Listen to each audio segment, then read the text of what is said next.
வணக்கம் ஃப்ரெண்ட்ஸ். இன்றைக்கி நம்முடைய ப்ரெக்னென்ட் உமன் லைஃப் சேனலில் பார்க்க போகிற டிப்ஸ் பார்த்தீங்க அப்படின்னா, முதல் வார கர்ப்ப அறிகுறி. நீங்கள் ஃபர்ஸ்ட் டைம் இப்போ தான் நம்ம சேனலை பார்க்குறீங்க அப்படின்னா மறக்காமல் சேனலை வந்து சப்ஸ்கிரைப் பண்ணிக்கோங்க. இப்போ முதல் வார கர்ப்ப அறிகுறிகள்லாம் என்ன அப்படின்றது ஒரு குழப்பம் வந்து இருக்கும். நம்மளுக்கு வந்துட்டு பீரியட்ஸ் வரதுக்கு முன்னாடி பார்த்திங்கன்னா நடக்கக்கூடிய ஒரு 2 வாரங்களில் நம்மளுக்கு கருப்பதித்தல் நடக்கும். இப்போ பார்த்திங்க அப்படின்னா உதாரணத்துக்கு இப்போ April 1 வந்து உங்களுக்கு பீரியட் டேட் வச்சுக்கோங்களேன்.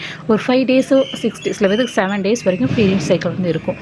அந்த பீரியட்ஸ் முடிஞ்சதுக்கப்புறம் பார்த்திங்கன்னா அடுத்த ப்ராசஸ், அதாவது நம்மளுக்கு வந்துட்டு கரு முட்டை வந்து புது கரு முட்டை வந்து ரிலீஸ் ஆகி நம்மளுக்கு வந்து கருத்தரிக்க காத்திருக்கும். இது வந்து பார்த்திங்கன்னா ஒரு செகண்ட் வீக்கில் அந்த கரு முட்டை வந்து வெயிட் பண்ணிவிட்டு அந்த ஓவலேஷன் டே நடக்குது பார்த்திங்களா, அதுதான் பார்த்திங்கன்னா செகண்ட் வீக் ப்ராசஸ். அதுக்கப்புறம் நம்மளுக்கு 3rd வீக்கும் 4th வீக்கும் ஒரு மந்த் எடுத்துக்கிட்டால் 3rd வீக்கும் 4th வீக்கும் பார்த்திங்க அப்படின்னா கரு பதித்தல், நம்மளுக்கு உருவான கரு போயிட்டு நம்மளோட யூட்ரஸில் வந்துட்டு கரெக்டாக பதியணும். இந்த 4 ப்ராசஸும் கரெக்டாக நடந்தால் மட்டும்தான் நம்மளுக்கு வந்துட்டு கர்ப்பம் வந்து உறுதியாகும். இதில் ஒரு ப்ராசஸ் வந்து நம்மளுக்கு சரியாக நடக்கலை. இப்போ பீரியட்ஸ் வந்து சில பேருக்கு டிலே ஆகும், அந்த கரெக்டான டேட்டில் வராது.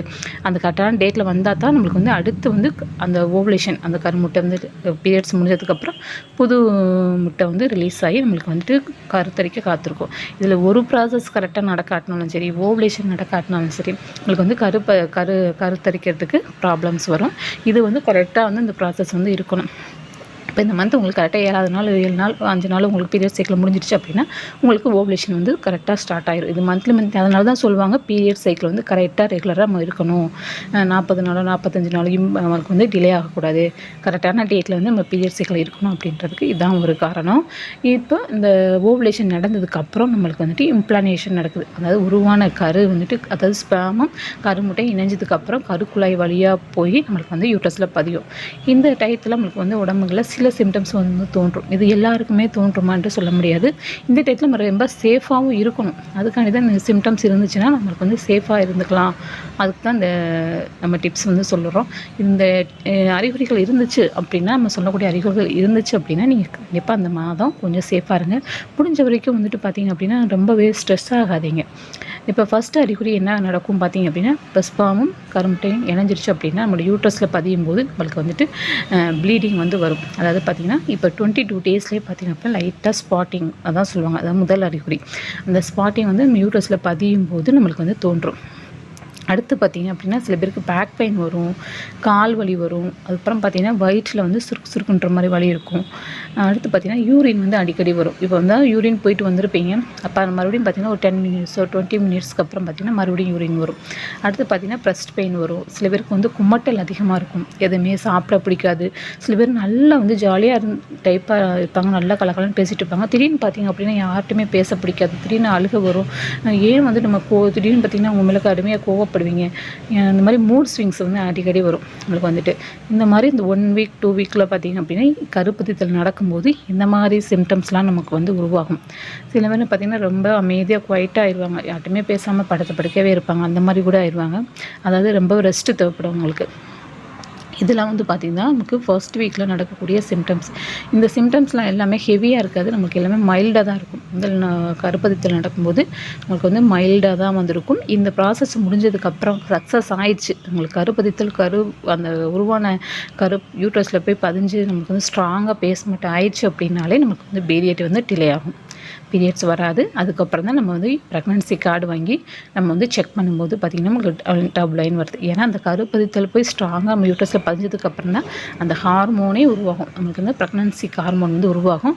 அந்த ஹார்மோன் உருவானதுக்கப்புறம் தான் நம்ம உடம்புல வந்துட்டு பார்த்திங்க அப்படின்னா நம்ம டெஸ்ட் பண்ணி பார்க்கும்போது, யூரின் டெஸ்ட்டோ பிளட் டெஸ்ட்டோ பார்க்கும்போது நம்மளுக்கு வந்து இந்த டபுள் லைன் வருது.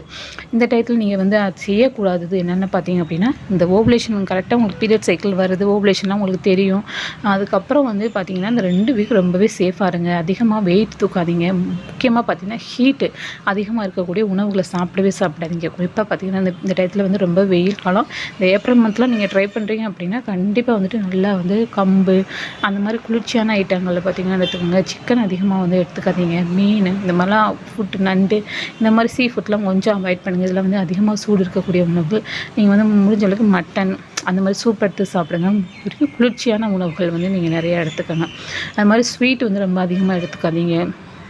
அது மாதிரி ரொம்பவே ஸ்ட்ரெஸ் ஆகாதீங்க. இந்த மந்த்து உங்களுக்கு வந்து கன்ஃபார்ம் ஆகுமா ஆகாதா அப்படின்ட்டு யோசிக்காங்க. எல்லாமே பாசிட்டிவாகவே யோசிங்க. இந்த மந்த்து கண்டிப்பாக நம்மளுக்கு வந்து பேபி வந்து தாங்கும் அப்படின்ற மாதிரி யோசிங்க. அது மாதிரி பார்த்திங்கன்னா அதிகமாக வெயிட் தூக்கிட்டு பக்கெட் நிறைய துணியை துவைச்சிட்டு மாடிக்கு போய் நான் காய போகிறேன் அந்த மாதிரிலாம் எதுவுமே செய்யாதீங்க. இதெல்லாம் வந்துட்டு நீங்கள் வந்து கண்டிப்பாக செய்யக்கூடாது. அதிகமாக வந்து நல்லா ஹெல்த்தியான ஃபுட்டு வந்து எடுத்துக்கோங்க. நிறைய நட்ஸ் எடுத்துக்கோங்க. கீரை, காய்கறிகள், ஃப்ரூட்ஸ் இதெல்லாம் மாதிரி அதிகமாக வந்து எடுத்துக்கோங்க. நல்லா வந்துட்டு மனசு வந்து நிம்மதியாக வச்சுட்டு எதையும் யோசிக்காமல் இருங்க. அது மட்டும் ஃபஸ்ட்டு செஞ்சால் போதும். இந்த மாதிரி செஞ்சீங்க அப்படின்னாலே கண்டிப்பாக உங்களுக்கு வந்து அந்த கருப்பதித்தல் வந்து சக்ஸஸாக இருக்கும். அந்த டயத்தில் நிறையா வந்து நம்ம வந்து மிஸ்டேக் பண்ணுவோம். அந்த ஓவலேஷன் முடிஞ்சதுக்கப்புறம் தான் ரொம்ப ஜாக்கிரதையாக இருக்கணும். சாப்பிடக்கூடிய உணவுகள்லேருந்து நடந்துக்கிறதுலேருந்து எல்லாமே நம்ம வந்து ஜாக்கிரதையாக இருக்கணும். அந்த டயத்தில் செய்யக்கூடிய மிஸ்டேக்னால தான் வந்துட்டு பார்த்திங்கன்னா கரு சில நேரம் வந்து தங்காது. அது மாதிரி பார்த்திங்கன்னா ரொம்பவே வந்துட்டு எமோஷ்னல் ஆகக்கூடாது.